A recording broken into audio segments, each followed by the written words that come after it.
Since I appear to be the only YouTuber doing this, today I'll once again be scavenging the darkest pits of Star Wars lore while also bringing to light some disturbing internet theories that surround the fandom. Some of these entries we'll be looking at today include Jar Jar's dad committing suicide, Project Blackwing, and the Nightmare Lands of Voss. This is Creepypastas in Star Wars, Volume 4. Jar Jar's dad commits suicide. Before I begin this chapter, this is just a disclaimer that this is not in any way related to the struggles with suicide that Jar Jar actor Ahmed Best fought against, and if you are struggling with these thoughts yourself, then please talk to someone, even if it is just a close friend, as I promise you this life is worth living.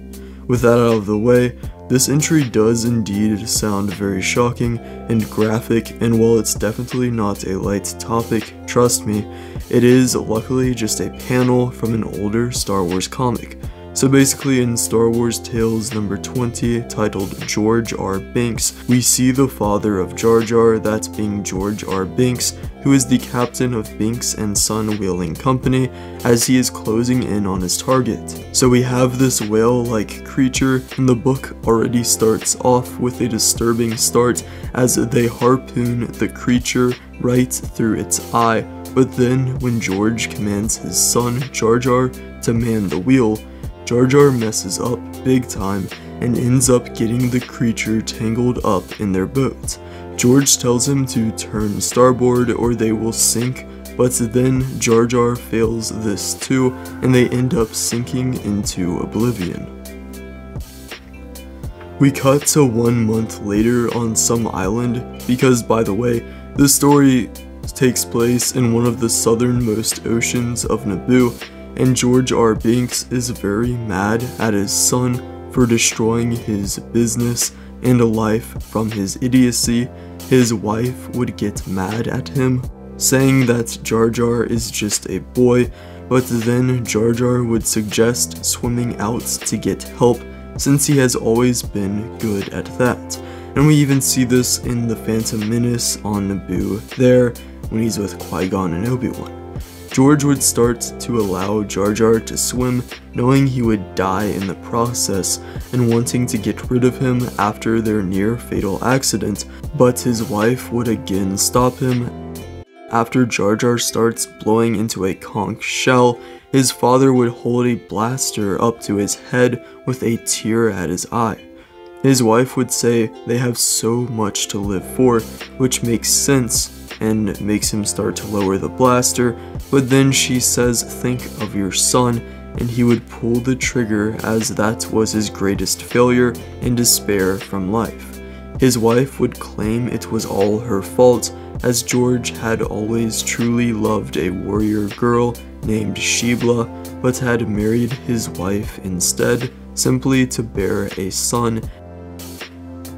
Then George, who now had a massive gash in his head, exposing his flesh underneath, would have a vision of Sheebla, but would then blink and realize it was just his son Jar Jar with an octopus on his head, causing him to curl up sobbing once again. Even if this is in a light manner and there is a little bit of a joke there where she says think of your son, when he thinks of Jar Jar he actually pulls the trigger, it is still a little bit surprising that in a light-hearted graphic novel like this from Star Wars of all franchises, they have one of the characters' fathers actually try to commit suicide. So yeah, a little bit dark there for sure. The Anzadi.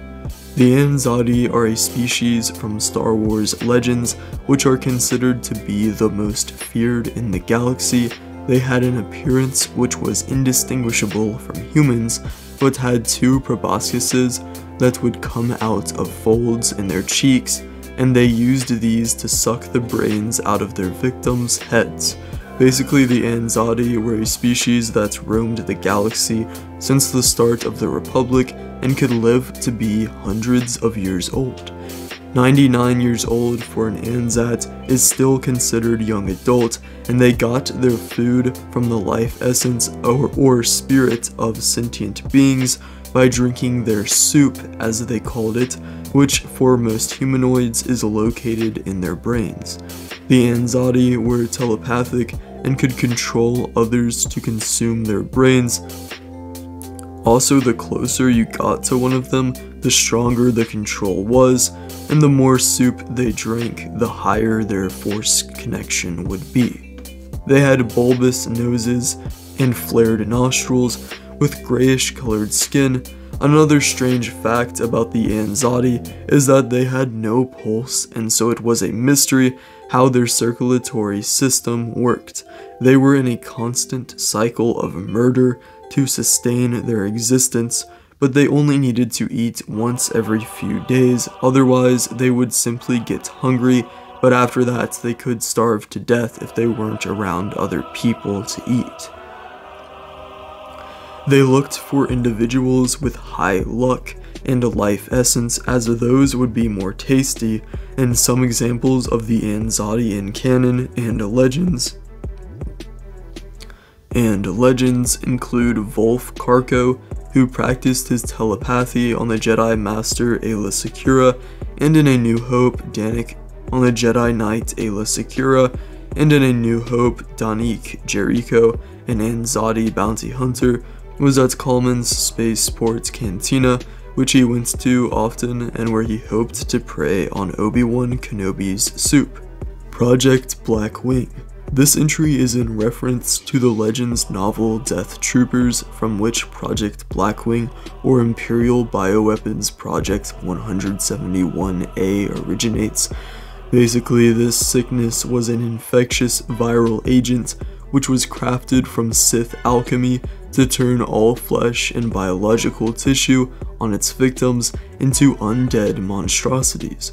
It was made by Darth Dreer on Odacer Faustin before 4645 BBY.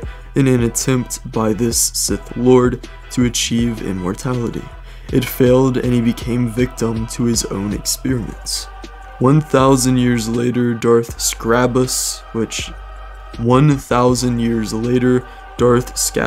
tried to recreate the path to immortality, and this was attempted formerly by Darth Dreer, but he also failed and ended up making a sickness which infected all of the acolytes of the Odacer Faustin Sith Academy, turning them into undead cannibalistic monsters. Darth Vader would one day discover the existence of the sickness from Odacer Faustin and would instruct the Biological Weapons Division on the Star Destroyer Vector to re-engineer the virus. The scientists undercover in 1BBY made the virus codenamed Blackwing and prepared it for deployment, but after an accident on board, the sickness would be released once more on the Vector Star Destroyer. The crew turned to savages and damaged the Imperial prison barge called Purge, which forced the inhabitants to enter their Star Destroyer to become prey. The fluid that coagulated through their bodies was similar to that of the Nal Nal, another infectious entity. This is all I have time for this week, but I'll make sure to cover the Nightmare Lands of Voss, as well as some more interesting theories and creepypastas in Volume 5. But anyway, that's it for this video. You can subscribe if you want to. Also, check out the merch store to get that summer merch for the last few weeks. It is available. Consider leaving a comment down below if you have any questions about this video, or any video suggestions, or just if you want to talk about how your week's been or anything like that. I upload normal videos every Friday at 5 PM Eastern Standard Time, also shorts every single day. And before I end the video, I just wanted to say our podium has finally been updated, because turns out I'm not rich, but I do have I moved this guy back here because he was in first, and then now I got C3PO in second with the Mandela effect, And I wish I could just do Count Dooku's head for that one, but I can't really do that. So we just have normal Count Dooku. Apparently that one's glow in the dark, but it doesn't really work that well. Anyway, that is the new leaderboard, which is pretty dope. Yeah. Remember, as always, to make healthy decisions over happy decisions. And yeah, see ya.